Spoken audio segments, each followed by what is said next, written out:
Which is great. Go ahead, Marcus. Good evening, everyone. So welcome again. RBS is a proud sponsor. We're 10 plus years running now with supporting Money Matters, and it's a lot of pleasure in seeing the growth out of the students and those who find the time to come back again and again. We really appreciate that. So you're the reason why we're here. You're the reason why we put this on. So really ask questions and feel free and engage us. So I've got Tia with me. She also works for Arvest. So I've been with Arvest for about 15 years. So banking is kind of all I've ever done since I spent some time in the military, got out, and so I've been a banker ever since. So if you have questions, if I don't know the answer, if we don't know the answer, we'll find the answer and get back to you. So again, welcome. Should be exciting. We should share some great information with all of you, and we are just looking forward to getting started. So with that, Candace, Hey, I'm out of here. we in here. Let's go. All right. Thank you so much, Marcus. Okay, so tonight, and actually I'll give you a little flow of what we have. So in these next 3 sessions, we're going to talk about business structure and business taxes.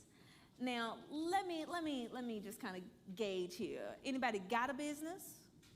Want a business? Raise your hand. Need a business, everybody? Okay, business. All right, we in there. All right, good. So tonight's going to be great because we're going to talk all about that. And we love the intimate sessions because it allows for us to really communicate. Let's talk about some good stuff as it relates to business. That's tonight. And then next week, we're going to talk about credit as well as renting versus buying a home. It's going to be great. I want us to gradually get into, if you already own a home, how can you expand from that? And we'll talk about that a little bit as well as it relates to getting some investment properties and stuff like that. So it's going to be really great. And then in the 3rd session, we switched it up on y'all a little bit because we know y'all thought that we're going to wait until the end of the year to actually talk about investing. We're not. We're going to talk about investing and how money grows in the 3rd session. Which session? All right, in the 3rd session. How many sessions do we have? 3. Okay, y'all in there. All right, so we did keep the method. Instead of doing the 5 or 6 sessions in a row, we're doing 3 compacted sessions with more sessions throughout the year to make sure we can cover more topics, but in a small chunk of info instead of a lot. All right, we good with that? All right, let's get started. What do y'all know about business? Tell me about it. What you heard, what you feel. She said nothing, I got it. That ain't nothing I want to do. Tell me what that means. What was this? Well, I would like to know about. Okay, can I get, yeah, she got some good words to say. I want to hear from her. Let's do it. Yeah. I was saying, I'm Aaliyah. Hello. Hi, Aaliyah. I would like to know about owning businesses. I have an education background, so I'm a teacher, and so all I know is teaching and that aspect. And so when I think about owning a business, I'm like, well, I need to know about owning. Right, and how to do that. Aspect. So Okay. I'm saying no because I don't know anything, but I'm excited. Okay, perfect. You in the right spot. She said something that was real good. What you know about business? I said taxes, tax write-offs. Okay, we'll take some write-offs. All right, that's real good. Anybody else? What you know, what you heard? How do you feel about business? That's a different question. Ooh, how do you feel? Ooh, Chandra, you gave me a look like, ooh.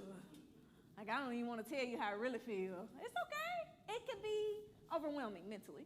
It can feel like a lot because I don't know about you, but whoever taught you how to be in business? They teach that in school? No, not really. I mean, this is Money Matter School. Okay, yeah, but not in like the education normal systems, right? Even in college, it looks a little different when you take your business classes. They don't look the same as when you get in real world in business. So I'll tell you a little bit about myself. Whenever I was in college, I was getting my master's degree, and you all may know this, I met Deacon Charles Thomas. And I said, well, Deacon Thomas, you know, I done learned this stuff, and I got this degree, but I don't know if this is really going to be the end-all, be-all for me. I want to own a business. I want to own my own private practice and all this stuff, right? At the time, I was a whole therapist. Like, I'm a whole social worker. And he was like, okay, well, you got to be willing. This is what he said, okay? You got to be willing to get your nose blooded. It's like, what? Like, what does that even mean, right? That's an old school term, which is great. I respect it, appreciate it. But what he was saying is that when you get in business, you got to be ready for people to tell you no. You got to be ready for the door to close, which you didn't know was a blessing, but it was your blessing. And you got to be ready for the things to come that looks different than just going to work and getting a check every day. Looks different. And so today, I'm in business. That's what I do for a living, right? Have an accounting firm. I love that. I'm helping manage disability homes. I love that. Those things are what I do every single day in business. And I want to teach you how to start today, base level. Like, if you ain't never done it before, this is how you start. This is what it should look like. And then if you do so, these are some tips. So when you're in business, you know what you can write off. You know some of the things that you should be looking for and how to do your taxes the right way. That's the kind of stuff we're going to talk about tonight. Is that good? All right, we ready. Now listen. What you give is what you receive. So if I give you good energy, you got to do what? Oh, you sounded so happy about saying it. My goodness. All right, I'm going to try it again, all right? Because whatever happened to you before you walked in that door is over. Okay, y'all ready? I'm going to try it again. Energy is given and received. And whatever you give, you... Okay, I'm going to give it to you. Give it back. Say it aloud. That's wonderful. You're going to receive it, whatever I give you. That's great. How's the family? Family's good. Oh, you knew that? Okay, we in there. All right, I love it. Let's go ahead and get into it. So a lot of times when we hear about business, we hear about the hard stuff. Like, business is hard. Anybody heard that before? You need good credit, or you got to be creative, or you need this, you need that. It's so much stuff that relates to business. Most times we overcomplicate it, and it's not really complicated. We want to keep it simple. So tonight, I want you to think about business as being something that I could just do at home, something I could do in my extra time.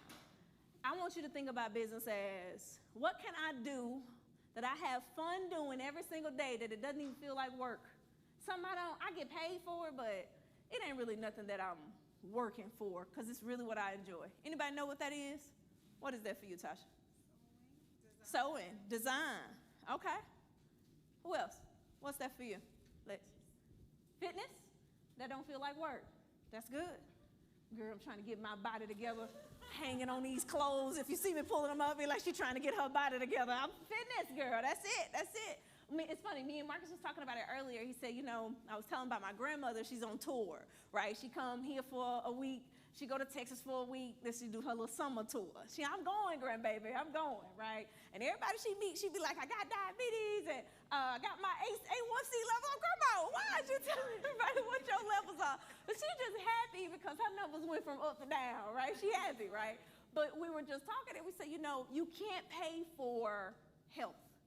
I have an appreciation for health is what he said, because you can't put a dollar amount on that.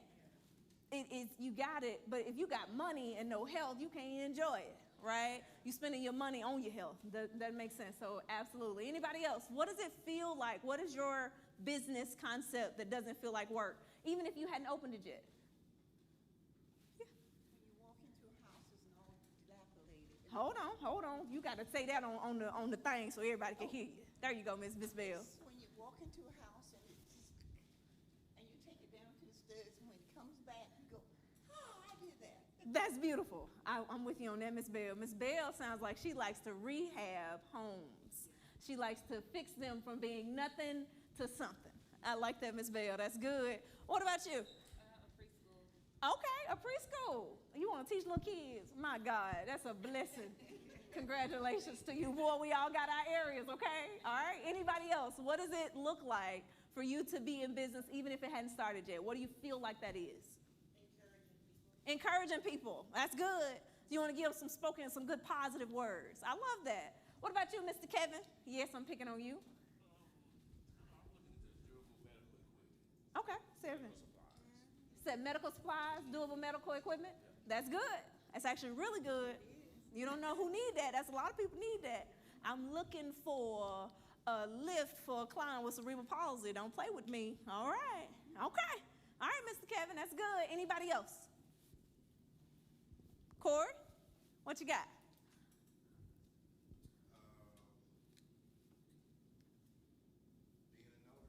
Okay. I need to make all of the documents that people file daily official. Because everybody can't do that. And on top of that, he gonna travel to you, so he gonna keep it simple. I like it. I like it. I just added a little extra for you. I got your back. Okay. All right, that's perfect. The thing is that no matter what business you have to set it up properly. Okay. And what I realized when I hit this screen is that there's a business that on your document, you have a document on page 2. Page 2 is going to give you a list of actual types of businesses to open and what it looks like to start with. Now this one says LLC is not where you start. Some people, I'm not saying, don't, let me take that back. That's not where I'm going to start with this PowerPoint. Some people start their business as a sole proprietor. Do you all see that page? Everybody got page 2? Say yes. Nope, we ain't got it. Okay, we getting there. Page 2, it don't say 2 at the bottom, just skip to the second page, okay? Help me out. Write a 2 at the bottom and it's gonna be page 2.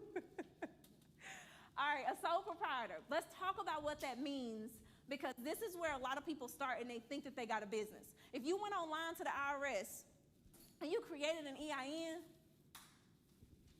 that's like a sole proprietorship. It's not a business you created a number, and that number is just the EIN.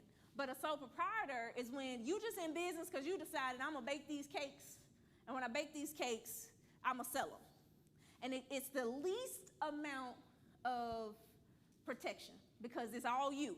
It's you and your social, and it's just you and no protection. So let me give you an example. You go out and you bake that cake, and they say, "Oh, your cake, it was good, but it made my stomach hurt. And now I'm gonna sue you, even though they already had stomach problems, shouldn't have been eating cake in the first place. They blamed it on you." We together? Mm-hmm. Now, who's liable as a sole proprietor? Oh, y'all quiet on me. You are. If you're a sole proprietor, that means it's you and your social security number, and you are liable. So, do we recommend starting with a sole proprietorship? No. Why?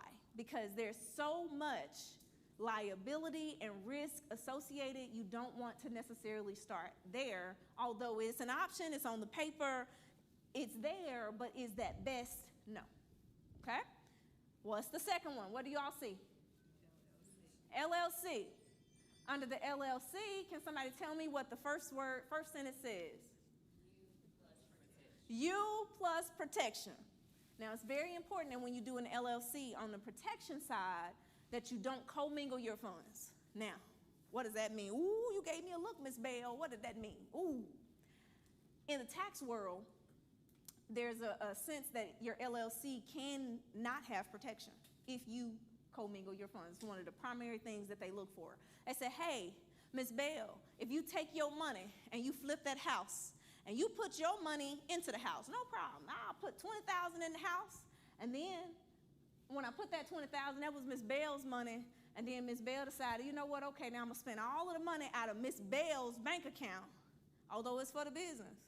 And then Miss Bell said, all right, I made this $100,000 on that house, right?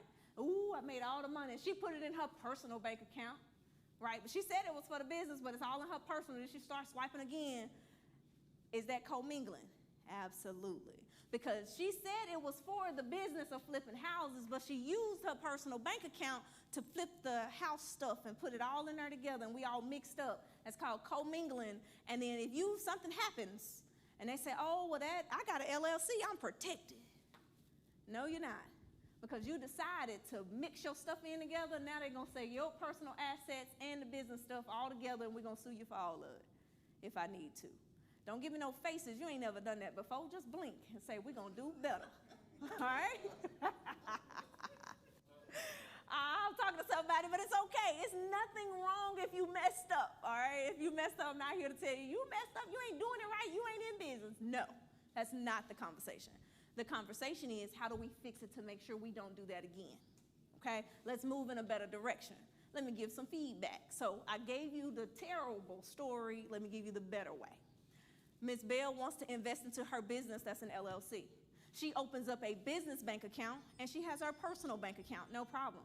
She wants to use that $20,000 that we just talked about and put it into her business bank account. She wants to write a check from her personal to her business. Now that money's in the business bank account, yes? Yes. Are we sure? Yes. Okay. We wrote the check from Ms. Bell to Ms. Bell's business. Ms. Bell's business now has the $20,000 in its account, and you see the proof that there was a transfer of money from Ms. Bell to her business. Now, when Ms. Bell decides to go pay for the business, she uses her business bank account at all times for all business transactions. We got it? Now, when that money come and that $100,000 hit, because Ms. Bell done made this money for this house she flipped, ooh, it's so great. They wrote the check in Ms. Bell's business name, and that money went into the business account.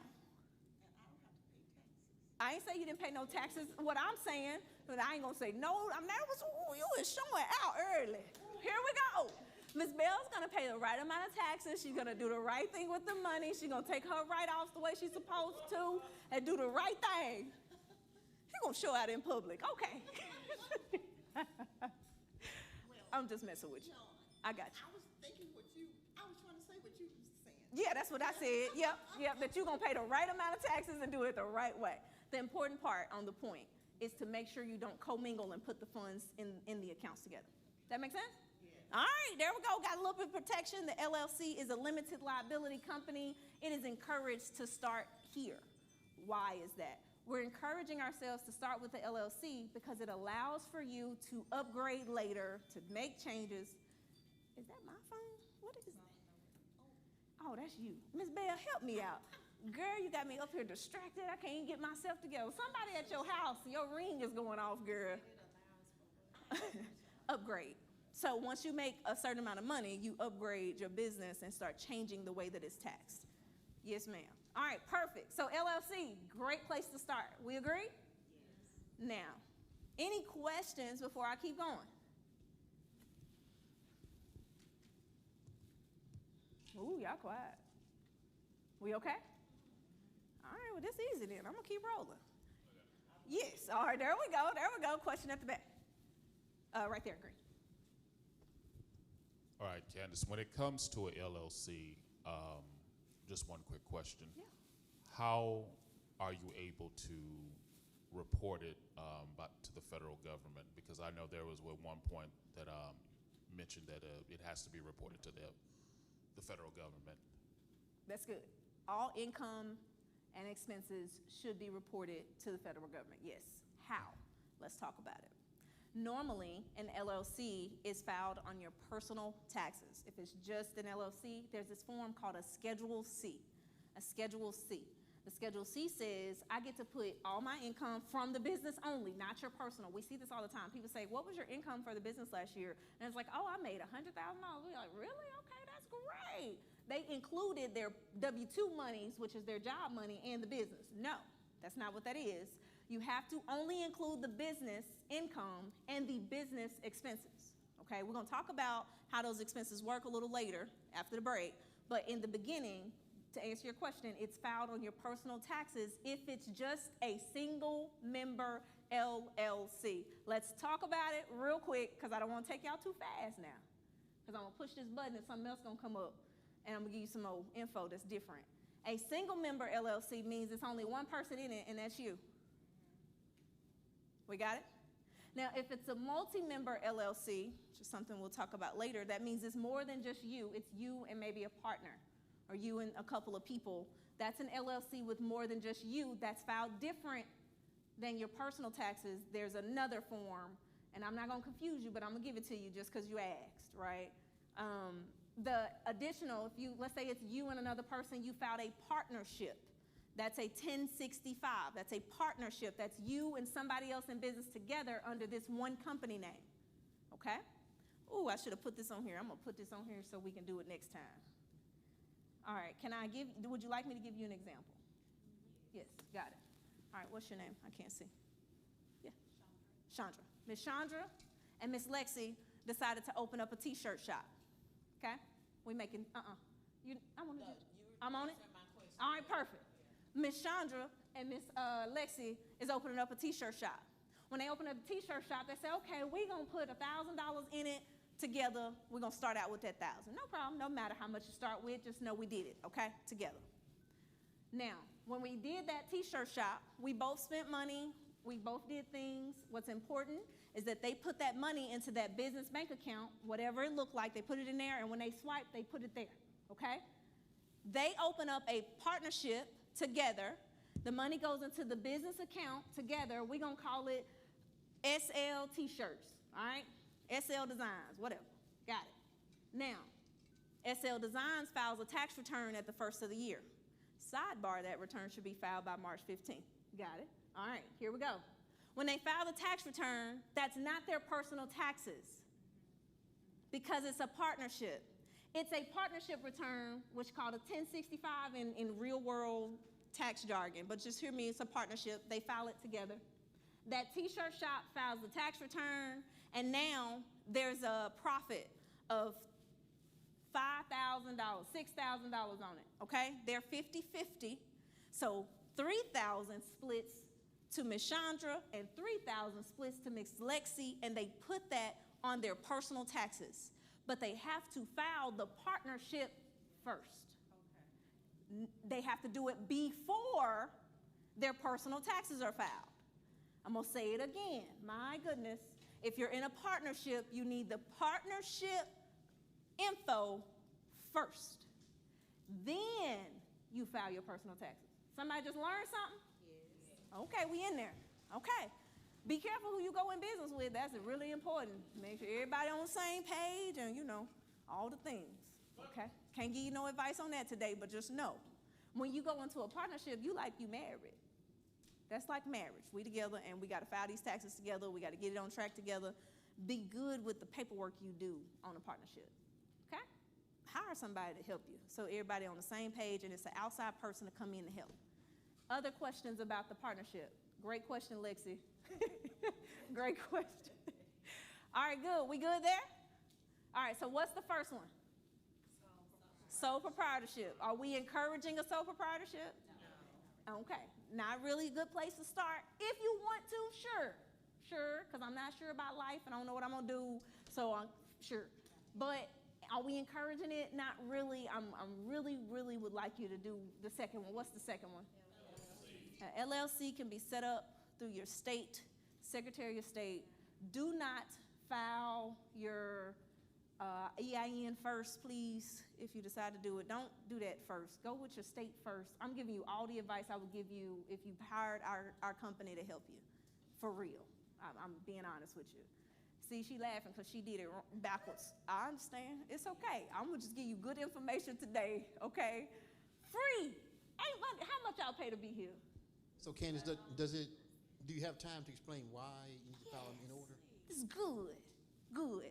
Okay, whenever you file your EIN online, the IRS just gives you a number, right? But then, let's say Tasha decided, I want to use Tasha's Boutique as my name. Great. But she didn't know that in the state of Arkansas, it was another Tasha's Boutique around the corner. And actually, they was around the corner in Northwest Arkansas. She didn't even know. She in Little Rock. So she went and filed her EIN online, but she did that first. Guess what? Now she can't get the actual business in the state of Arkansas. She just got a number for nothing. You always have to start with the state of Arkansas first because you want them to approve the business name. They're going to approve it for you or not, and then after that, she should go to the IRS, and then they will go from there. Does that make sense? Y'all just learned something? Miss Chandra? We're going to fix it, okay? Don't worry about it, girl. We got your back. Because you woke up this morning, we can do something different. The Lord going to bless you. We got your back. All right, do me a favor. Say, hey, P. Hey, Pastor P. He was just coming in to make sure we was treating y'all good. That was all. All right, great. Are we good? We got number one. What's number two? What was number two? What's number three? All right, what's an S Corp? Let's talk about it. Your S Corporation, go ahead. That's good. Go ahead. It's okay. LLC with tax savings. Read the whole thing. You're good. An LLC with tax savings. Mm-hmm. Keep reading. Yes. Okay. All three. A tax option, not a business you start with. Okay. Helps reduce self-employment taxes. You can pay yourself a salary plus take extra profit. Best for businesses making consistent income. All right, that's good. I'm gonna give you a number because consistent sounds like I could make, $100 a day or a week, and that's consistent. No, let's do this. Whenever you consider an S corp, you want to be at least making $100,000 or more per year. Okay, give you numbers to work with. Why? Because you have to pay yourself what's called a reasonable salary. A reasonable salary means that I have to pay it on W-2. Now let's talk about it. Here we go. Kevin decided to go out and sell medical equipment, which is great. He's good at it. He know all the people. He got all the resources.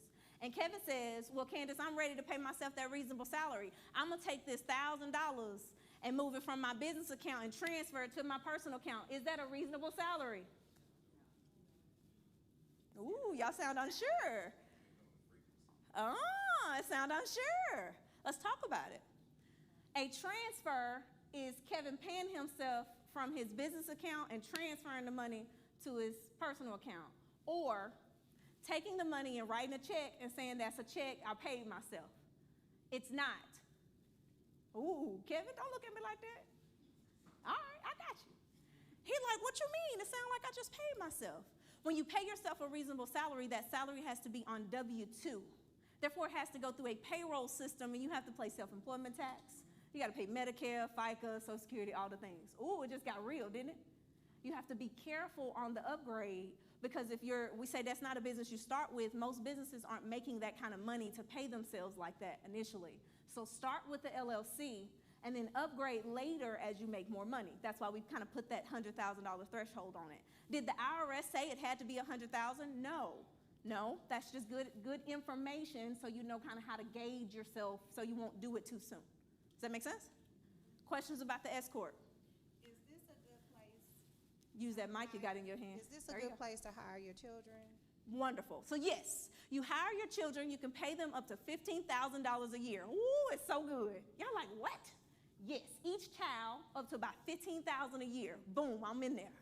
Now, when you're paying yourself pay that kid, you have to be sure that they're paid on W-2. You can't just transfer money into their bank account and say, I paid them. A lot of people just be talking stuff in the world and you see it on TikTok and it sounds good. You gotta do this stuff the right way, okay? Y'all with me? You better hire somebody that know what they're doing. She said, can I pay myself with this option? Absolutely. Now, I'm gonna tell you something, Tasha. You ready? You can pay your child on a salary and write it off with just an LLC. You don't have to have an S corp. You can do it with an LLC, you just have to do it through W-2. But you cannot pay yourself with just an LLC. What? I could pay my child, but I can't pay myself on an LLC? I went back. I need you to come with me. Some people trying to do that. You can't. It's not a thing. You mess your whole tax return up. You looked at me funny. What's your question? She's like, no, say it again. Repeat it. Do me something else. If I just have an LLC, you guys, and I know this is a lot of like tax talk, but this is real business. And it relates to your taxes, but it's how you run your business. Your business, as an LLC, can pay your child. It's not you, okay? I could pay them that $15,000 and some change on W-2, and it does not hurt me having just an LLC. All right. Why can't I pay myself is what Tasha said. That's what she just asked me. Because it's on the same tax return. It's just an LLC. It's on the Schedule C. I can't take the money from myself to pay it to myself and then write it off on my taxes. That don't work. Ooh, you looked at me funny. There you go, Kev. Like, ooh, yeah, it actually makes sense when you say it like that. Y'all with me? I cannot take the money from myself, pay it to myself, and then write it off and tell the government to take care of that. No. You got to have an S corp to pay yourself. Yes. Okay, so one moment. I'm sorry. They're going to get you a mic. Y'all got good questions tonight, boy. I see you. So, and I'm just asking for an example. So, like in S corp, there's a Mexican food truck by my house. Sure. But it's also, it has like 3 or 4 different ones. different food trucks, but it's owned by the same person. Right. Is that an example of an S corp? I don't know how they got their stuff filed. Okay. But could it be? Sure. Okay. But you're making it like I need multiple things to be an S corp. No. I'm not. I'm asking, is that an example? They didn't necessarily. I'm not necessarily saying you need that many, but they have like 3 to 5 different food trucks. They started off with just one, and they started expanding out. Right. It depending, like you said, depending on how they file, would that be an example of an S corp? Could. Okay. Yes, could. Now I'm gonna give you an example of an S corp for you. Okay. You got 20 clients that pay you $500 a month. How much is that? How much is 20 clients paying me $500 a month? Do some math. Come on. Y'all wake up. Help me. 10,000? 12,000? 12,000? Somebody? Help me. I got 20 clients paying me $500 a month. How much is it? $10,000 a month. I got $10,000 a month. You with me? And they pay me every single month like clockwork. So what's that 10,000 times 12? It's $120,000 a year. Okay. How much did we say you should have in order to be an S corp? Comfortably. Ooh, that's a good word. I like that. Thank you. I'm gonna add that to my numbers. Comfortably, 100,000 is a good number before I even consider upgrade. Did she just make 100,000? Do she got a lot of clients that's gonna drive her crazy? No, it's just 20. That's 5 per week. Okay. 20 per week, 10 per week, however you look at it. Okay, here we go. You thinking now. And Okay. He has a lot of clients. Say it again. Say it I again. said our friend owns a gym, and his gym is BFit, and he has a lot of clients that pay him what X amount of dollars. Sure. I'm pretty sure he's bringing in good money with it. Sure. Would that be an example of an S corp? It depends on how much money he's making, how he manages his Okay. business. I Okay. can't give you a business that says that's the best way to do the S corp. Right. I could give you numbers and say that if I could comfortably pay myself a salary on that 100 or something thousand, then it could be an S corp. Okay. Well, we'll just use those numbers for his example Right. too. Okay. If I'm looking at tax strategy and I'm considering how my business is going to grow, absolutely, I would Okay. consider that. Okay. Yeah, because I'm growing and I'm expanding in that area. I'm making money. I'm doing more. I can pay myself a reasonable salary comfortably. I can do this. This can work. Okay? All right. Here we go. That's an S. Yes. Yes. The questions mean that we are So, processing. I What love is it. what is the process from converting from a traditional LLC to an S corp?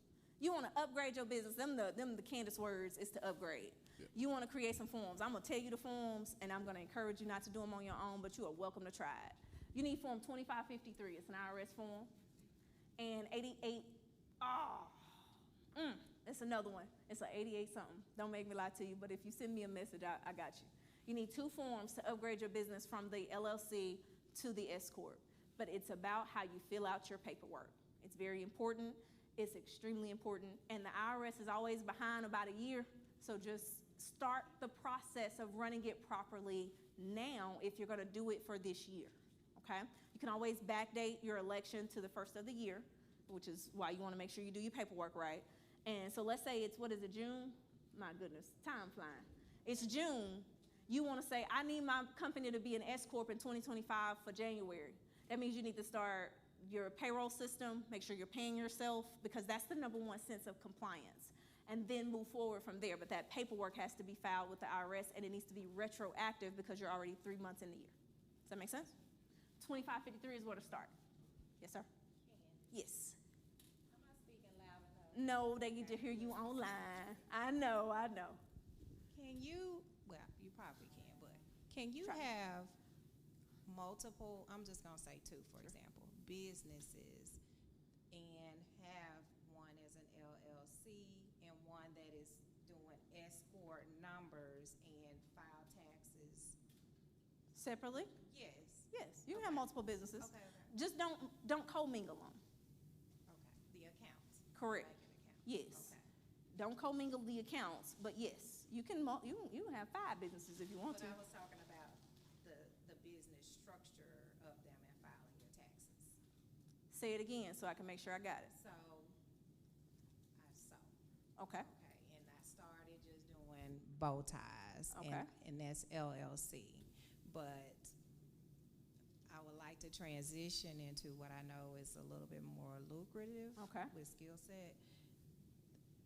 And potentially be in a different type of bracket. Okay. So Do I have to do two separate businesses for the same concept though? That was part of the question too. Right. I Do don't have to, because the bow ties and sewing are still in the same concept of the business that you already have. So do I have to go and separate? I'm only gonna do bow ties under this company, and then I'm gonna do sewing under this company. Can you? Yes. Should you? I don't know. Depends on the numbers. We'd have to talk. Well, let's personally, 'cause talk. there's more to it. Yeah, I understand. And if you're going into partnership, so then you might say, well, the bow tie thing, I got a partner. Separated, right? It just depends. It's never really that concrete where I can say, yeah, you should do that. It just depends. Okay. But can you? Yes. Okay. Totally. Can I have multiple businesses and they're structured differently? Yes. Okay. All right. Other questions? We good? The S Corp, last thing on the S Corp, still passes to you. Tasha has the money, or let's use Lexi and Shonda. We just talked about them, right? They passed the money, and the money went to them, the $3,000 a piece. We remember that. The monies still passes to the individual that is the shareholder or owner of the S Corp. So do they still own it? Yeah. It's just taxed better when you're making more money. Short answer, simple. We good? The C Corp, on the other hand, does not. This is not anywhere that we encourage people to start, depending on what kind of business you have. Most times if you buy a business, it may be something of this nature as a C Corp. The C Corp is completely separate from the owner. It don't pass no money to you. It ain't yours. It's the company, and the company pays its own taxes right at about 21% tax. One of the beautiful parts about the C Corp is that later, if you sell it, you might can get some tax savings. But depends on when you sell it, and you're gonna pay a lot of good taxes on the front end, just being honest with you, because that's its own tax rate. It ain't no way to save you, okay? The C Corp, I don't spend a lot of time on because most times we're not really starting there. It's not a lot of us doing it there, but it's possible, right? Definitely possible for us to go there. Just make sure you have good plans. It pays its own taxes. Sometimes feels like it's taxed twice because the business is taxed and the owner is taxed. And those are separate taxes, so it feels like a double tax. And it can have investors into that C Corp. So if you plan on getting a business and getting funds and stuff like that, most times you need a C Corp in order for that to work accordingly. All right? I'm not gonna stay here long. Any questions on the C Corp? Is the C Corp under like when a business gets acquired or acquisition goes on sometimes? Does the C Corp happen when acquisition goes on? Sometimes. Okay. And the reason I say sometimes, it depends on how they set their business up, right? You can acquire a business. I have people who sell, sometimes they sell the book of business and not the actual business. I have nail salons, many of them just sell their salons to each other. It's really interesting. Anyway, it's like, I'm done with this area. You can start it here and pay me $40,000 and you have the customers here and take over everything I've already had. They don't sell the business name. They sold the book of business that was in that location because they were renting the building, right? So now that person's taking over the lease and the customers there, and that's that process. So it depends is the answer to your question, but sometimes yes. Okay? Good question. All right, we good? Partnerships. Woo! Be careful who you go into partnership with. I'm not going to encourage you to open an LLP. I'm going to encourage you to open an LLC and have multiple members. Just remember that. Paperwork is always a little simpler. Not really simpler, it's just easier to deal with on the back end if something happens. Short answer. Okay? Partnerships. Anybody got some? No? Anybody in a partnership? Okay, well, that's easy. I ain't got to stay here long. Remember, the partnership is not filed on your Schedule C, and you take your deductions, and I take my deductions, and we good. That ain't how that works. Remember, it's on the partnership return, It's a 1065. We take all the deductions for the business here, and it passes to the partners of the business. Got it? All right, we moving. Y'all good on this? They better be bringing that food soon, because I'm on. We on time, boy. We on time. All right, nonprofits. Anybody have one? Want one? Desiring one? Okay. Not sure? All right, all right. I love a nonprofit. It's the business that serves a mission, not the owners. I love a nonprofit. It's a business that serves the people, the mission. What is it about? Not the owners. Can you own a nonprofit? No. No. A lot of people are like, I'm the owner of the nonprofit such and such. I'm so sorry, you do not own a nonprofit. You may be the director or the president or whatever. You may do that, but you don't own it. It can't be owned. Ooh, that's good. Elaborate though on Yeah. how people, I guess, make their income off of owning nonprofit. Repeat one more time. How do people make income off Off of of- owning nonprofit organizations? All right, they don't own them. Well, you know, Yep. after running, Yes. facilitating. Yes. All right, I'm gonna tell you. Let me tell you what's on the paper first. People create the nonprofits to help a cause. It could be a community project. It could be a ministry. Any of the things. I'm gonna give you some other info about the 501c3 in just a second. It does not have owners, and profits go back to the mission. You can receive tax-exempt statuses and get donations and stuff like that, and you must follow strict rules on how the money is used. Now, if you are the director or the president or you're managing that nonprofit, you can pay yourself to manage the nonprofit, okay? But you can't take the money and say, I own it, and all the funds go to me for the mission. No, you have strict rules. You paying yourself on W-2, no problem. You have to show proof of that. That information has to be filed inside of nonprofit docs. You need bylaws. If you have a company, so let's say you have a business, and you decided to go and sew dresses for the ladies at Dorcas House. Sure, all right? That was a part of the nonprofit, but the business did the service. Uh-oh, you ready? I'm just gonna talk to you right now. Everybody hear me, okay? You gotta hear me. I have a business, Tasha has a business that sews. She decided that in her nonprofit, she wanted to figure out how to give back to women in a shelter. No problem. So she decided, I'm gonna make some dresses. I'm going to hire this company to make the dresses and sew the dresses for the nonprofit. How much is the company gonna pay or able to pay? Well, the nonprofit has the resources to do the mission. Your business has the resources to perform the activity. The business and the nonprofit are gonna have a contract. This is how much we're gonna pay you per item. Now, you just contracted your business to do something for the mission. You in your mind are one of the entry points to both sides, but they're separate on paper and they need to stay that way, and make sure the transactions are done properly. How do you get paid? It depends on what you're doing, how you set up the mission. The mission always has to be run, and the paperwork always has to be clear. Does that make sense? Good. Okay. This is real good. I hope y'all getting this. Nonprofits are for the mission, not the owners. Don't get caught up being the owner. You got to make sure that paperwork is done properly. If you make $50,000 or less in a nonprofit, you have a simple tax return to do, but you still have to do paperwork. You still have to do the tax returns. If you don't, they will take your status. Question for you: can I be a nonprofit and not be a 501c3?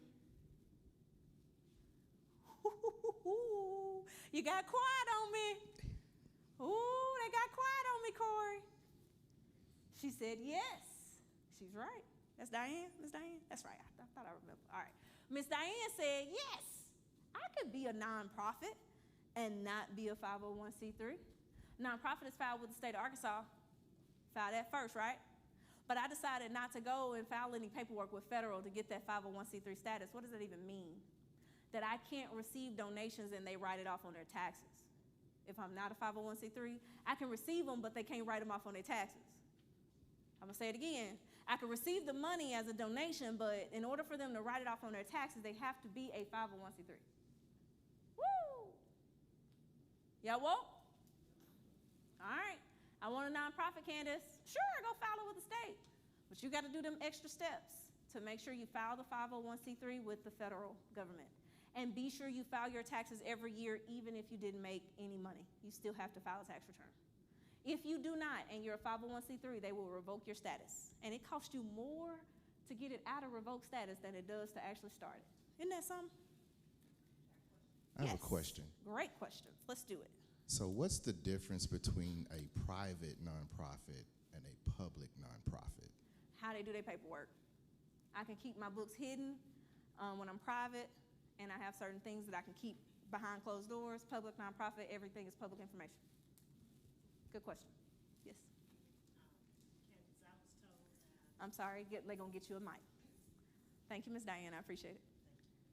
I was told that if you had a 501c Mm-hmm.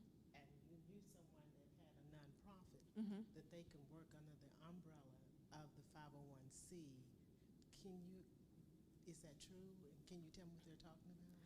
You can. So I'm going to repeat her question. I was told, what she said, I was told that if you have a 501c, that someone with a nonprofit can work under that 501c3. All right? Let me give you an example with people, if that's okay, so I can kind of simplify it. Miss Diane has a 501c3. All right? Abby decides, I got a nonprofit, and I'm going to work with kids doing basketball drills. And she works with kids all the time at-risk youth, right? And so she's going to have the 501c3, and she got the funds. She has a nonprofit but has no funds. So she wants to work under your program, and your program would pay her inside of the programming under the mission to make that work. Does that make sense? So it's like I contracted the services because although I got the money, Miss Diane, you got the money, she has the service as the resource. Now y'all gonna work together. And you're gonna be responsible for the funds though. She's gonna do the service and y'all have your paperwork going properly. So now that's a nonprofit working under a 501c3. That help? You're welcome. All right, other questions? Nonprofit. Nonprofit, So who's Candace, opening? we have a little bit of time to kill, so Yeah. until the food arrives. But question, so you talk about the W-2 paying through W-2. Can you elaborate a little bit about how that's done? And would you recommend that a novice business owner or someone first starting delve into that? Okay, say the first part again. You said the W-2 and what now? Yeah, so can you give us a brief process of how to pay someone on a W-2 to make sure it all stays legit? You need a system. Short answer. You could do it through QuickBooks. I'm gonna use that because I'm gonna talk about it again later. The important part is you need a payroll system that sends the money to the government. They take the money out of the account and it goes to the government, and you don't have to, we call them, don't use a bootleg system. And I'm gonna say that with all due respect. If they're like free on the systems, a lot of times you can put yourself at risk because they're not sending the money straight to the IRS. They're waiting on you to do it. You got enough stuff to do. Use a system that automatically takes the funds and send them to the IRS so you don't have to worry about it. Quick story. Client decided, right now, funds are low. I'm going to pay my employees, okay? And because the system requires me to write a check later, I'm just gonna get the check and write it later. They're reporting the funds to the government, but they're not sending the money because funds low. What happens? They get behind because if funds low now, they likely gonna stay low, hard to catch up. So funds get extra low, and now you're not sending the money to the government. Do you know that Social Security and Medicare, that stuff is for people's future? So he wasn't paying the taxes in, but he was paying them on W-2, not sending the money. Now what happens? The government says, we coming for you. your personal assets, your business assets, everything you own, because them people worked for you and you stole their Social Security money for the future. That's what you just did when you didn't send the funds. So you say, Marcus, how do we make sure that we're doing it with the proper way on W-2? Use a system that sends the funds to the government when they take the money so you don't have to worry about it and everybody's paid on time and everything's right. If you don't, it could just be ugly and we just don't want that, okay? W-2 costs more, which is why you need the funds to be sure that you can do it. Can you? Absolutely. Absolutely. You don't have to start high. On the S Corp, when we say reasonable salary, you can start a low reasonable salary and amount depending on the amount of money you're making. Just be smart with how you're running the business. Get you some assistance, contact, do a consult, make sure you're on track, okay? Other questions about things? That was a great question. Yes, got a question over there. So saw something about the money that's allocated for a nonprofit, that there's a certain percentage, the minimal percentage that can be allocated towards the actual mission, and the remaining that can stay in the nonprofit for other reasons and use as a tax shelter. What is that percentage? Don't make me lie to you. I don't know it off the top of my head. I ain't gonna lie to you. I'm gonna be like, Well, I was hoping that David, you do you would know the verify, because I percentage? heard 11% mission and then 89 for others, but I cannot confirm nor deny. I don't know. okay. Yep. That's Listen, let me tell you who I am. Real confident in the fact that I know what I know and know what I don't know. So, I don't know. And you could respect the fact that I ain't gonna do that to myself or you or this camera or nobody else. David, do you know off top? Okay. He said there was a percentage that you could keep in the business and use as a tax shelter for purposes of nonprofit. Yeah. Yeah, nope. Tell them to come to me and set up a console. I get some numbers to them. Yeah, I think that's a tax question. It's an accountant question, and ultimately it's going to depend on individual circumstances. That's So correct. And the type of that is- nonprofit that also yeah. matters. Yep. Yeah. I just don't want to give you numbers off the top of my head. Like, I can give you them forms because I do them forms every day, but I don't want to give you that number. I don't do that every day. Go. All right. Any other questions? Tonight we having sharks, some chicken. Y'all want some chicken? We in there? Okay, everybody happy. And you get like 3 extra pieces, you know what I'm saying? No, just it's some fruit and all the things. It'll be great. About the business, and we're gonna go deeper into the deductions, all of that stuff here in just a minute, which will be fine. I think the important part, you have a quick reference on your document. If you open a business, go ahead and do it. Here we go. Here's some strategy. When you do it, even if you're not ready to start it full out, you can do it so that your history starts. I can start it in June, and although I may not start until August, September, it's okay. I started my history because I'm still getting it going. No business just starts and makes money overnight. So it's okay to go ahead and get started.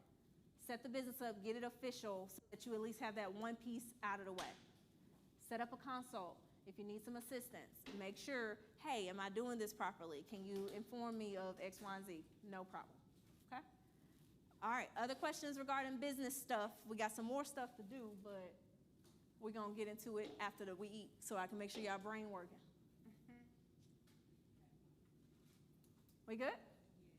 Takeaways, what did you learn? Yes, I'm asking because they got to finish the food up, so I need you to tell me, and I'm going to grab the mic myself because they getting the food and their gloves on. I'll give you a moment to tell me. You learned something? You got something that you want to share? What's your takeaway? I'm ready. I need at least 3. Look at all my hands that went up. I like that. S Corp, for it to function comfortably, you need $100,000 a year. Okay, that's good. That's good. That's a good takeaway. Who else? Right here. Okay, pass it along. Don't go backwards. Like, make your money and then legitimize your business. Okay, that's good. So when she said don't go back, so she said don't go to the IRS and get no EIN and then say, oh yeah, let me go to the state and see if that worked out to where I can have that name. Yeah. I think with the S Corp, you can pay your kids with the LLC. With the LLC, you can too, but with the S corp, you can also pay yourself, right? That's correct. Good job. Look at you holding info. I want to give you a sidebar. Can I give you a sidebar? A little extra. If you open that business backwards, I'll give you some advice, just a little bit. You need to send a letter with the EIN information to the government, to the IRS, and tell them to close it.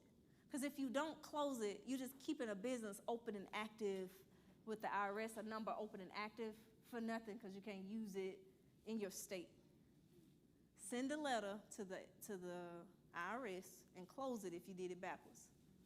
Sidebar, if you are done with a business and you decided, I'm going to open up an LLC, and then you decide, oh, I ain't paying them franchise taxes.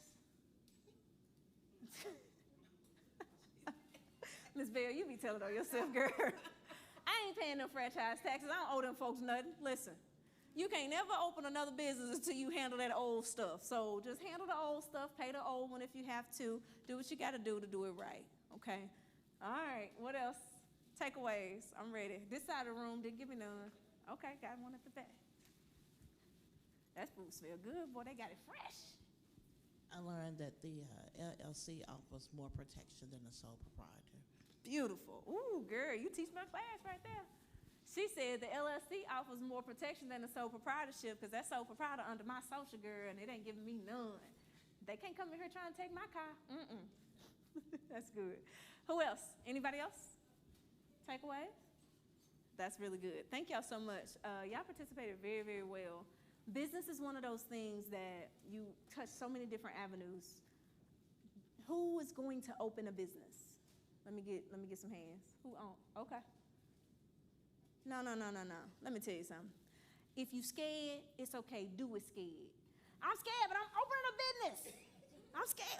Close your eyes and just, me, Lord. Me. I'm going to tell you something. Deacon Thomas taught me this a long time ago. He said, Candace, if your hands are closed, you can't receive anything. He said, but when your hands are open and you sharing information, you sharing your wisdom, you sharing your knowledge, you open to whatever God has for you to receive and you giving it out, you are in position automatically to receive. Whenever you do it scared, just do it scared. Close your eyes and keep them hands open because I'm doing it. But if you like, yeah, I'm going to do it. I can't receive what the Lord got for me. Come on. Who opening a business? Okay, there we go. We ready. Even if you don't know what it is, it's okay. You open it, you got the name. It's like, I don't really like that name no more. You can always change your name. It's okay. We got your back. But go do something. Go mess up something. I promise. It's going to be great. Okay. We going to eat. Y'all, we ready to eat? Yes? Okay, I'm going to pray. So we ain't got to have nobody else up here and delay our process because you know that chicken ain't good if it's cold.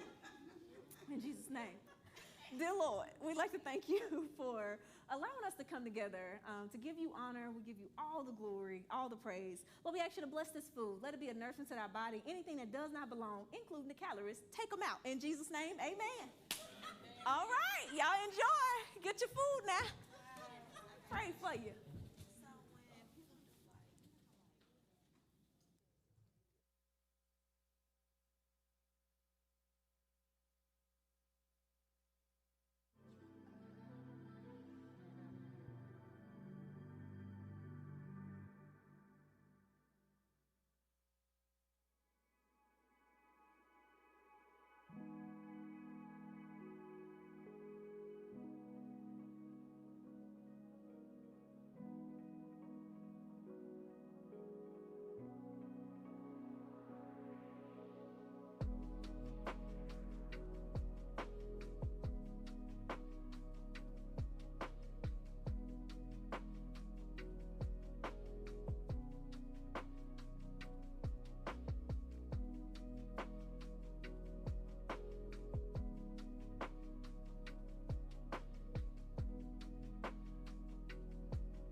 DBA just means doing business as.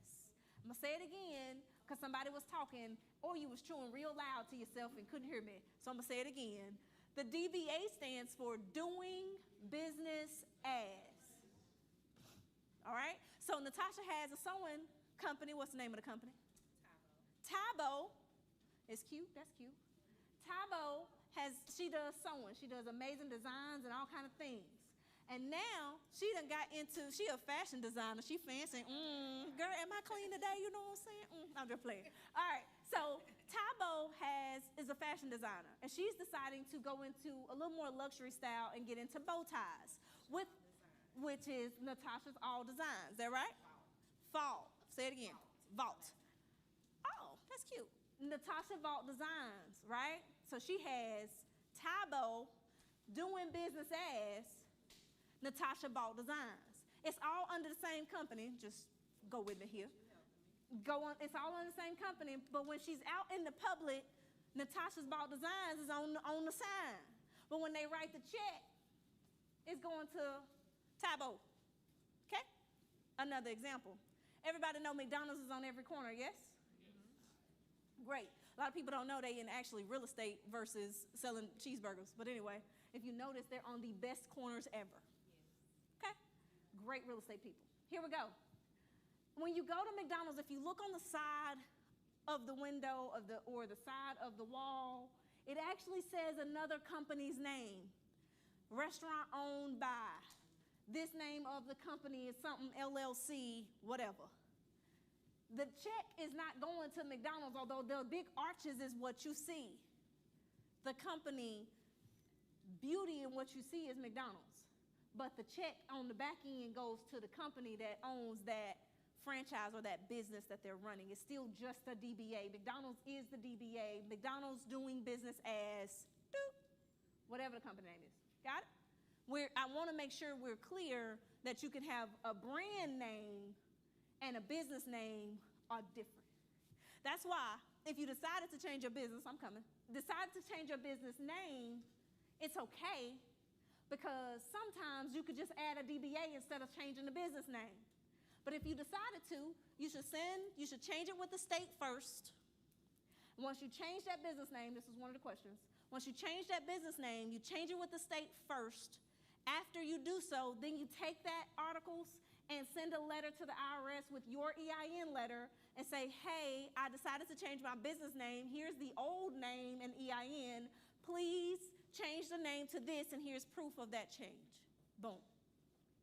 Got it? That way you don't lose your history. Ooh. I'm going to say it again. If you do a name change, that way you don't lose your history. The name change keeps the incorporation date the same. What? Yes, girl, you just learned something. All right. Lex. So is that what, so are people doing a DBA, like, you know, you have some people who say, hey, I own a Chick-fil-A restaurant. Sure. Or something of that sort. Uh-huh. Is that the same thing as like the example you were talking about with McDonald's? Yes. Okay. Perfect. Keep that over there. Okay. Good. They doing chicken right now. Help me out. All right. Perfect. All right, so we're going to add some stuff, okay? We're going to add some stuff to what we're going to talk about today. We're going to talk about tax deductions, lending tips for business owners, and new laws to be aware of. Y'all ready? There are benefits to running a business. Everybody say benefits. Benefits. All right, it was good and muffled, benefits. I got you. If you want some more chicken, is it something to come get? Yes. Feel free to get you some more, please. There are benefits to running a business. Let's talk about what they are. In general, we have to make sure we understand the basics. What is a tax deduction? It's a business expense. They are the cost of carrying on a trade or business. These are IRS words. The cost. So I spend money to run my business, therefore I get to write it off on my taxes. That's called a business tax deduction. Business deductions, tax deductions, all the things the same. Write-offs, same thing. All right, we together? I know you eating, so just nod at me if we're good. Okay, great. These expenses are usually deductible if a business is operated with the intent to make a profit. Very important. I gotta want to make some money. I gotta go try and do my part to make some money. Got it. To be deductible, a business expense must be connected to or pertaining to your trade or business. Here we go, very important words. It has to be ordinary and necessary. Oh, I'm gonna get to you. You like, Candace, what that mean? I got you. Ordinary means that you and another business similar to yours would use this as a business expense. You got a t-shirt shop. It is ordinary for another t-shirt shop to buy t-shirts. I mean, not really t-shirts, but you get my point, for the business. It's ordinary. You and that other shop, you need the same stuff to run. You need a printing press machine or something like that, right? What about necessary? Well, it got to be both. Necessary and ordinary. Well, you get the ordinary, another business that's the same can use the same thing, right? Necessary means I need a phone for customers to contact for business, right? That's necessary. All right, here we go. It has to be both in order to be a deduction. Boom. Okay, cool. If you're wondering, can I write this off? Ask yourself, is it ordinary and necessary? All right? An ordinary expense, here we go. Now, I just told you what they said, but I'm going to tell you what they said, okay? This is the IRS Publication 563. Whatever I teach many times, I like to give it to you, then I give it to you in my words so that you can understand what they said. All right, here we go. They said an ordinary expense is one that is common and accepted in your trade or business, and a necessary expense is one that is helpful and appropriate for your trade or business. It does not have to be indispensable to be considered necessary. Okay, got it. What else? This is the part I love. Stop chewing for a second. Personal versus business expenses. Many people ask this question. It's extremely important, especially when you're running a business from your home. You're using your home as an office. You got a designated space, all the things. Generally, anybody see this? Y'all can see this? Generally, you cannot deduct personal, living, or family expenses. You hear that? Generally. Then it says, what's that word? Everybody say it together. However, that means rewind, something different. Here we go. Generally, you cannot deduct personal, living, or family expenses. However, if you have an expense for something that is used partly for business and partly for personal, divide the total cost between the personal and business. What? So my cell phone, if I use it for business, can be a tax deduction? Really? What about that internet at home? I do my business from home. I can write off my internet? Yeah. Wow.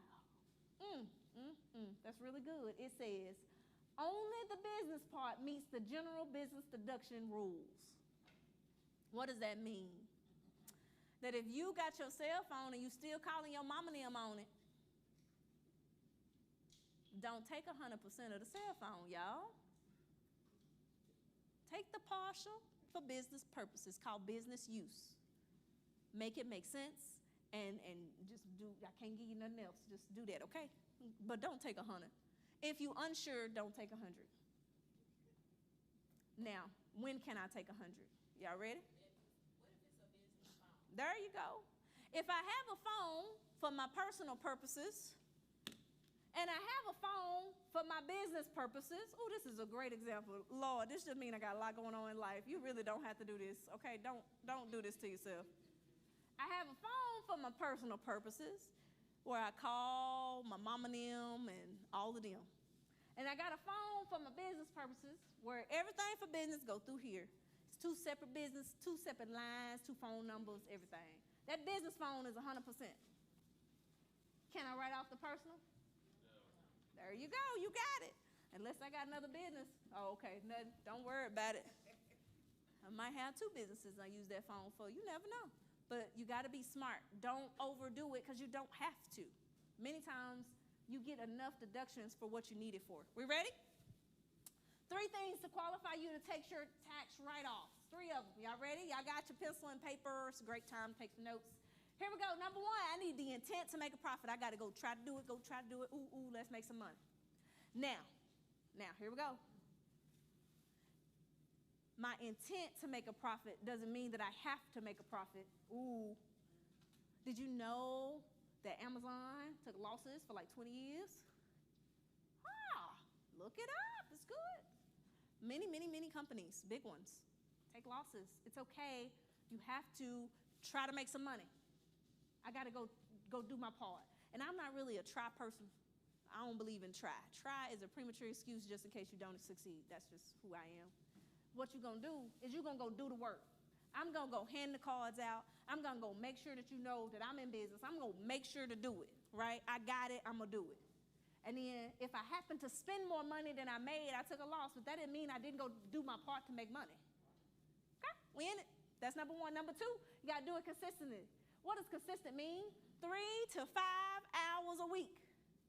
Ooh, that was the IRS said. 3 to 5. How many hours? How many hours? One more time. 3 to 5 hours.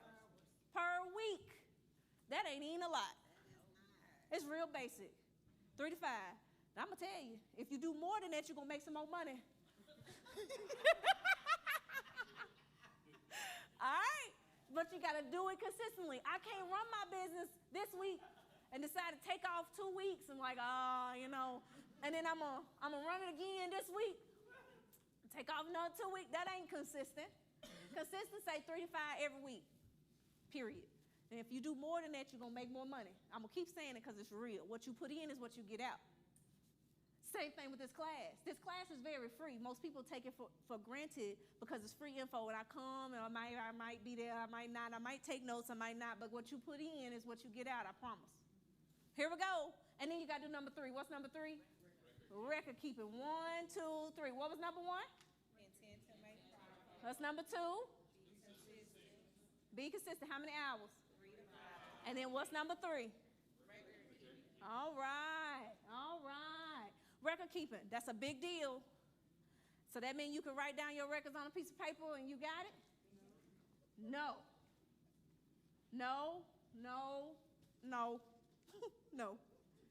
You have to have specifics. The IRS wants to know who you paid, what you paid for, when you did it, and why. Now, the best thing you could do for yourself is to get a software. I'm going to tell you to get some QuickBooks or something. I'm not going to recommend a whole lot of stuff. Get online, Google it, figure it out what you want. But it's inexpensive. It doesn't cost you a lot of money to run your business. Start low, increase as you go. But you need a software. And I need that software to connect to your business bank account. Which kind of account?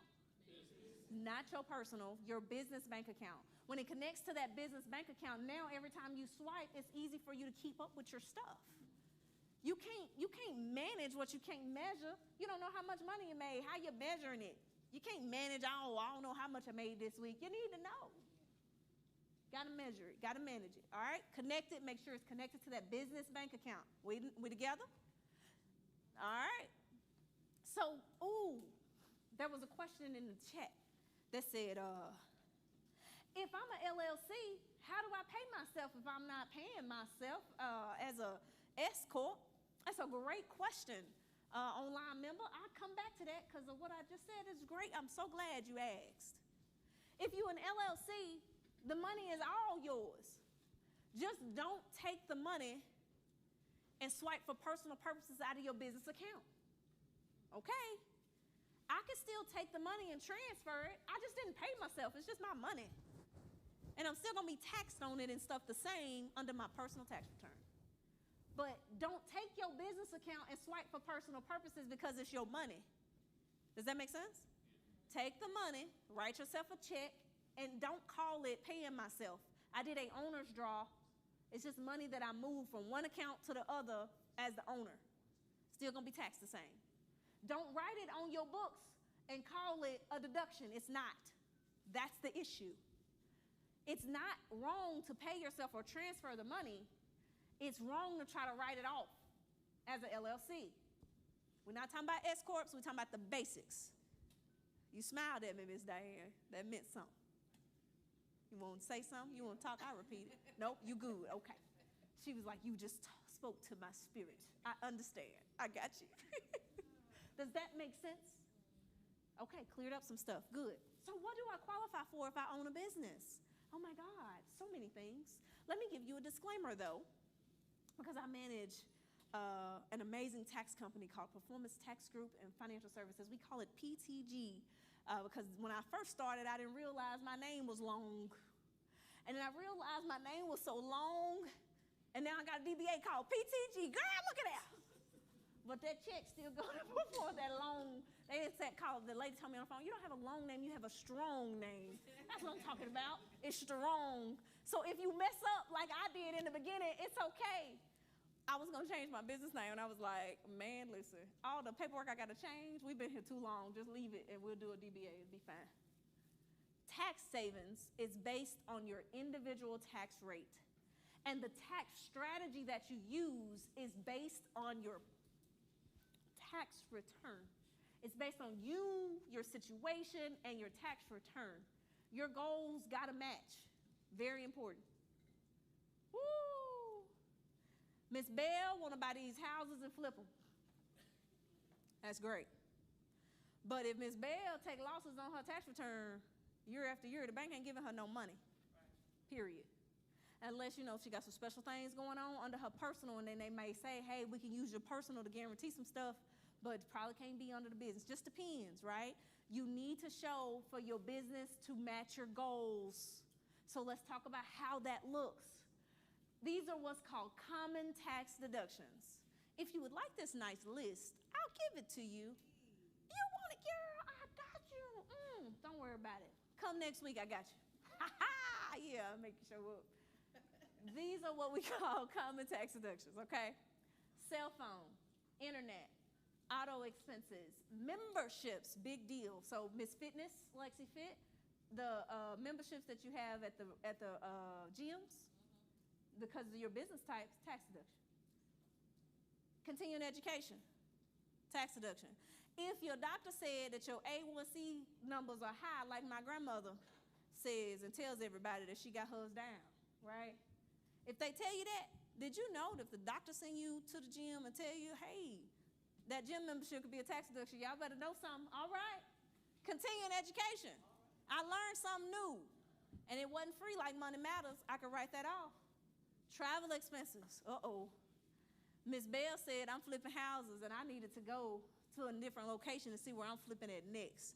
Well, I'm going to look in Florida to see what they got, because the hurricanes or the hurricanes came through Florida, and they got some houses that was nothing, and I want to turn them into something. Well, I need to go to Florida to check it out. Imagine with me, Miss Bell. All right? Does this make sense? Well, Miss Bell ain't going to Florida for vacation, although she's going to have a great time on that trip.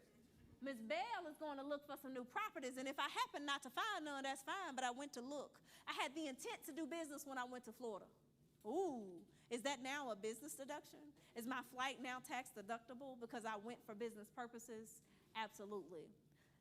I may not know what I'm going to find when I get there, but sometimes it's a deal that I can't pass up, can't refuse.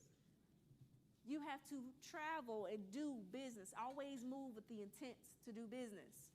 These are basic. Yes.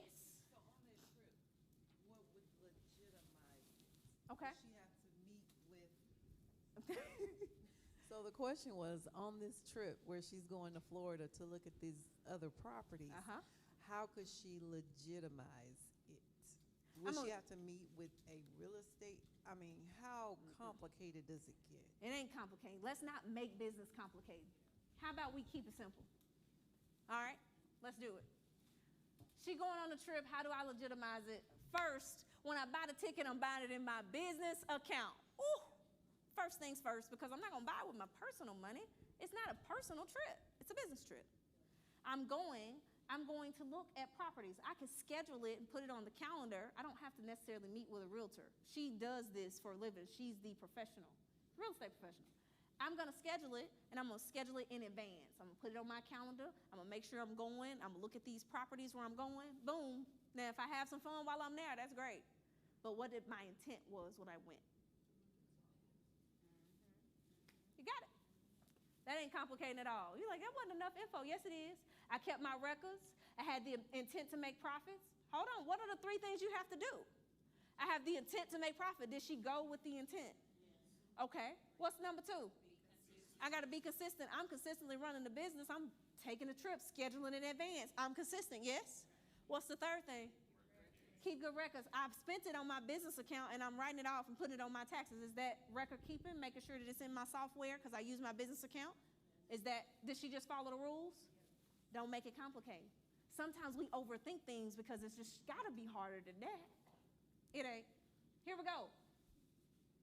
Cell phone, internet, auto expenses, memberships, continuing ed, and travel expenses. That's a total about $13,000 worth of deductions. And there's hundreds that you could write off. I gave you, what, 6? Now, am I going to take 100%? Nope. No, I'm not. But it's okay. The concept is for you to understand what's possible. Does this make sense? Does everybody do these things anyway? Are these things you do anyway? So what we're talking about is turning your regular expenses into business expenses. Oh, wow. You're a teacher. You do these things anyway? You actually lose when you don't have a business. Oh. We ain't losing no more, y'all. Can't say you didn't know no better. When you know better, you do better. Here we go. 5 tips for business owners. You want to buy something, you want to grow, let's talk. Keep your business purchases under your EIN. These are real tips that you have to make sure you follow because it's super important as you build and grow your company. Keep your business purchases under your business EIN as much as you can. A young lady asked me outside, hey, I want to buy a house. I want to buy the house under my business. Okay. Do you have a business? No. Well, how are you going to buy it under your business, honey? She said, well, I want to buy a second home. I said, well, it may be better for you to buy that house as your second home, your second personal home if you've had your other home a while. Then, after you turn your old home into your rental property and put that property under the business. I told her I was going to repeat it because she asked outside. It's important on how you do a thing. She could still put the transactions under the business. It's just she doing them in a different way. You have to put your stuff under your business. What else? You need a software. Use QuickBooks, use Wave, whatever it is, get it early. It costs you more to run your business and fix it than it does to set it up properly on the front end, I promise. You're going to pay way more taxes not paying them estimates, I promise you. Ooh, Lord. You're going to pay way more taxes not paying up front. Plan. You need these financial statements. You're like, golly, I need all this stuff. Don't do it alone, because if you do step 2 of the business tip, step 3 is easy. I'm going to say it again. If you do step 2 with your software, step 3 is easy because step 2 creates the documents that I just talked about. Uh-oh. Seriously? Yes. We don't have to make it complex because it seems scary because it's words I had never heard before. It's not scary. Record-keeping software will create these documents. Income statements, which is just a P&L. Documents that are created from your software. Balance sheet, documents from your software. A cash flow statement, you'll be able to figure it out or get it created from those documents that you have from your statement, from your software. Simple. I'm going to keep going. Your tax return must match your goals. I'm going to say it again because somebody missed it, and then I'm going to show you why. This is Zach. He owns a cleaning service. His goal is to purchase a home within a year of $350,000. Now, Zach made $100,000. He did real good, right? But he sure spent 80 to make that 100. Woo! Now, how much left? That's simple math, right? Can Zach meet his goal with that amount of profit? He gonna have to have something else going on. But the banker said, I don't know about that one, Candy. He's like, we need some more money. But let me tell you what happens. People consistently take losses in their business because they're not planning. They're saying, oh, I made this money, but I ain't trying to pay no taxes. Well, that's cute. Say it again. You can't do it if you're trying to go buy something from the bank, is what he said. That's right. You have to plan. So if I'm making the money, just put 10, 15% to the side. At least you get you started. If I made $100 and I got to put $10 to the side, is that really hurting me? I made $1,000, I put $100 to the side. Is that really hurting me? It only hurts when you let that add up, and that number go from $100 to $5,000, and you like, oh. And I was like, well, why are you mad about a $5,000 bill? You made $250. So then I break it down for him. I said, well, you made $30,000 a month. Your tax bill says you should pay out of that $30,000, $1,000 to the government every month. Well, when you say it like that, it don't seem like it's that much. It's really not. You just didn't plan. So this gentleman didn't plan. He's taking losses, and we want all of the cake, ice cream, and cherries, and no commitment. Got to commit to it. I know it ain't fun. It don't sound good, but I'm going to still tell you. If it's stressful, hire us. We got your back. Sidebar. Shameless plug. I'm going to tell you about us. PTG is wonderful. We're great. We're going to help you. We're going to educate you all the way through the process. We ain't perfect, but let me tell you, we take accountability for everything we do. We're going to always be there for you, and we're going to make sure that if it's complicated, we're going to make it simple. That's it. That's all we can do. Again, we ain't perfect, but we accountable. That's it. That's all I got for you. Here we go. Questions. Ooh, boy, we on good timing, boy. Ooh. They going to be like, Candace, you did it, girl. Yes. We got a question right here. Oh, right here and then here. Sorry. Go ahead, sir. I had a question on, because I missed a bit of what you said. It's okay. When it comes to transfers to your from your business account to your personal, yes. How often can you do it through the year, and how often can you transfer to your business, from your business account to your personal in the month? As much as you desire, because it's your money. You're talking about the LLC? Yes. How often can you do it? As much as you desire.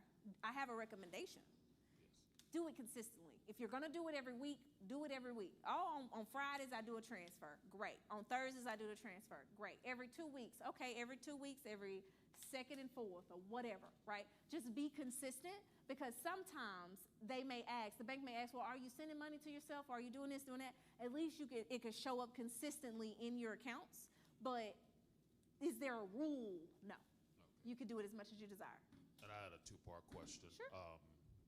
Is it best to write a check to your your personal account, or can you do Zelle for records?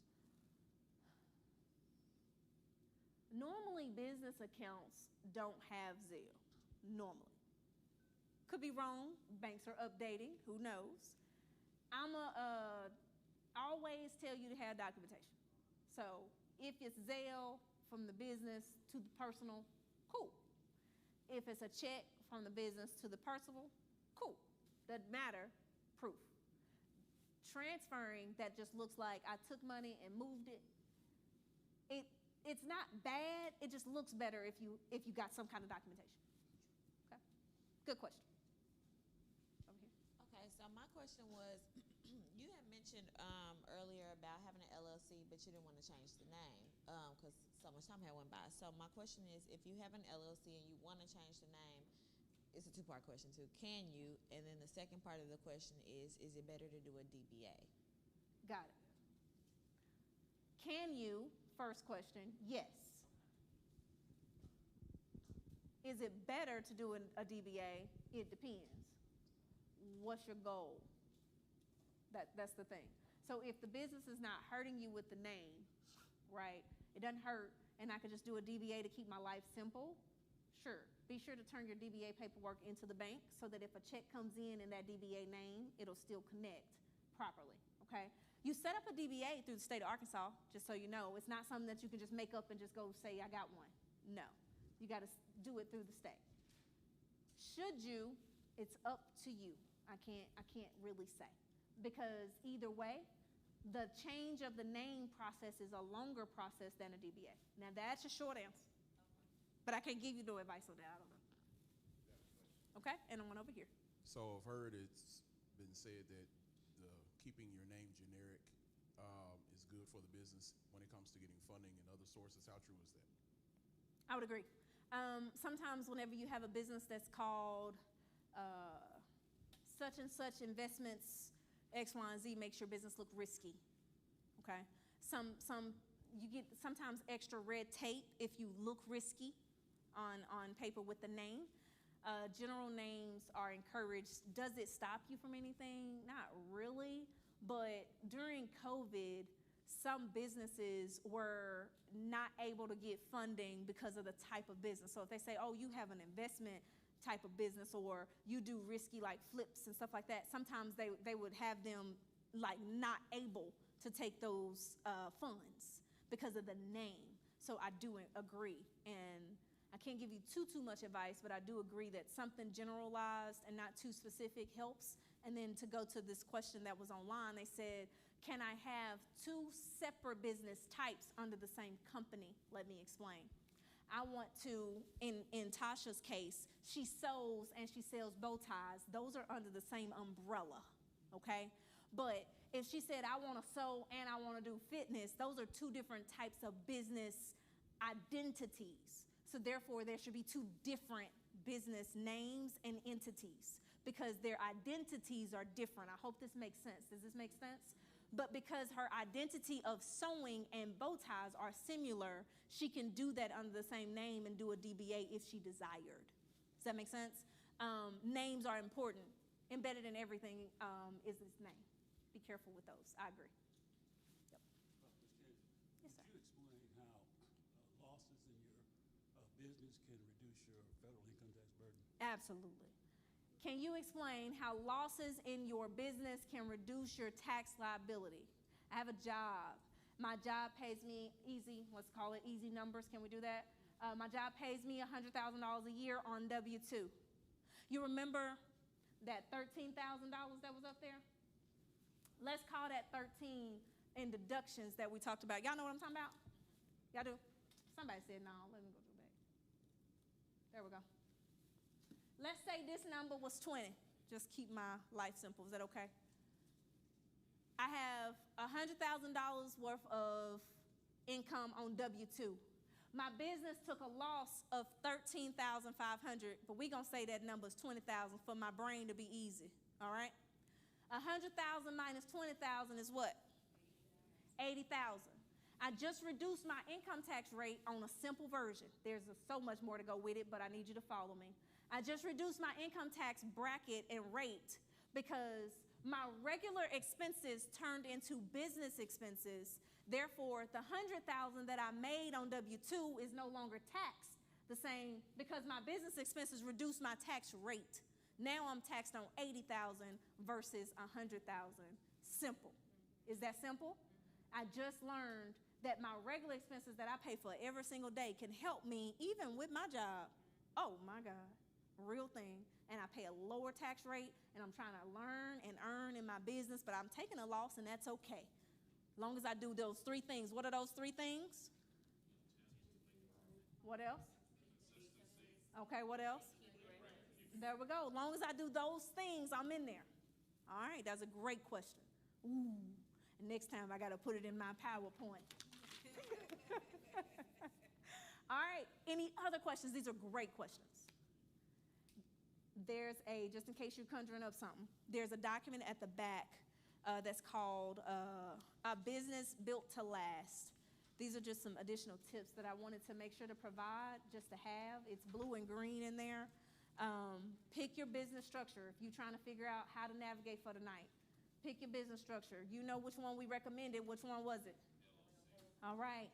With that LLC, you're going to make sure you do one thing first, which is not go to the IRS first. Who you going to first? The state of Arkansas. Secretary of State website. You're going to create an LLC. If you're confused, you're going to call PTG. There you go. Your ultimate goal, make sure that you're planning. You put your goals in place. You know what you want to do. You do your planning. If you're making money, do your estimates. Inspect what you expect. You can't manage what you can't measure. Bookkeeping and record-keeping softwares are so important. That's your third thing you got to be doing. Lifestyle and business. Keep up with your tax stuff and keep your expenses down. Your lifestyle is a tax write-off if you do it properly. I'm going to say that again. All of those stuff we just looked at, those 6 deductions, everybody said they had every one of those expenses. If I just keep up with the basics and do my business and run it properly and do my part, the basics keep me afloat, and I still pay less tax than a person without a business. If you don't have a business, you're paying higher taxes than everybody else. All right? And then tax filings. Remember, your taxes should match your goals. I'm going to tell you that every time. It's a thing. It matters. It 1,000% matters. If you want money from the bank, you need to show them that you can pay them back, period. That's how that works. If you show them that you can't pay them back, they ain't getting you no money. That's it. Simple. Okay, other questions before we get ready to close out for this evening? I'll tell you what you got for next week. Any other questions? Y'all are so good tonight. Oh, thank y'all. So good. Online questions. Let's just double check that we don't have any.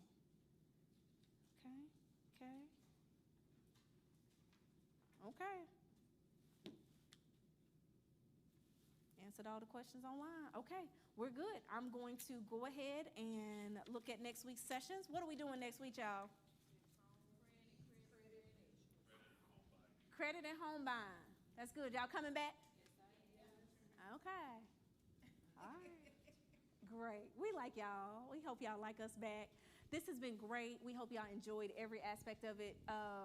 Minister KJ, you got something else? We good? Okay. I'm just going to call you Uncle Marcus. Uncle Marcus.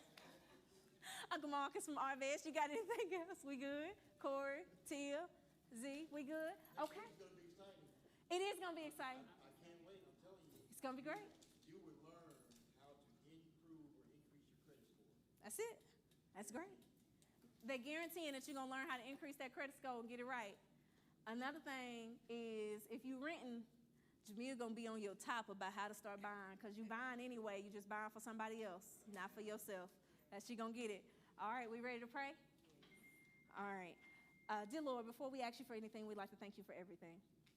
Thank you for allowing us to come together. Thank you for allowing us to be here in your name, giving you all the glory and all the honor. Lord, we ask you to bless us as we leave this place. Let our homes and our places be the same as they were when we left. Help us with the information tonight, Lord, to intake it, to consume it, to make sure that we're not just sitting on it, but we're doers. We're not just hearers, but we're doers of the information and of your word. Lord, we thank you, we glorify you, we honor you. And in Jesus' name, amen. Amen. All right. Y'all have a wonderful night. Thank y'all so much for everything.